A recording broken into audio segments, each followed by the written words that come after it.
salaamaaleykum sama gars yi j'espère que vous allez bien président de la république Bassirou Diomaye Diakhar Faye suba ci samedi gi dina jàkkaarloog journaliste yi ca palais de la république am journaliste yu jàpp ne loolu épreuve bu wóoradi la ci 100 jours yi la ñu bëgg waxtaan 100 jours yooyu waa APR nee nañu premier ministre bi daal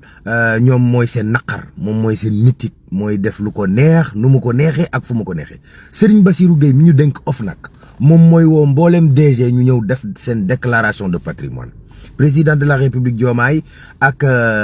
Mame Diop président assemblée nationale boo saaganoot ay waxtaan dina am ci seen diggante ngir xool rëq-rëq yi assemblée nationale am nuñ koy joyante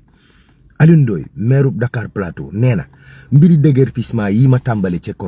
Sandaga du ma ci bouger saala yaay ndeer danaa ko def ba mu jeex lu ma ci góobe gar ko waaw waa PDS nee nañ Karim Wade dina ñëw mu ngi ñëw bientôt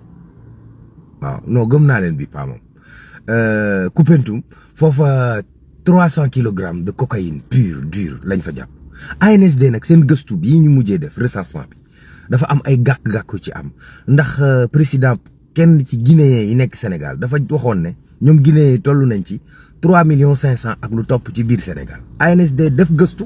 daal ne 207,000 étrangers ak lu toftal tuuti moo nekk ci réew mi guinéen malien ñi jóge Cap-Vert nangam loolu lañu ne est-ce que seen liggéey bi yëpp taxut suuf ab laaj la yonent ba génnoon Kolda dañ jàppoon ko nee na Macky Sall moom moo bëggoon a yàq diineem ji moo tax yàlla rocc nguur gi ci moom nan ko moytu bon vendredi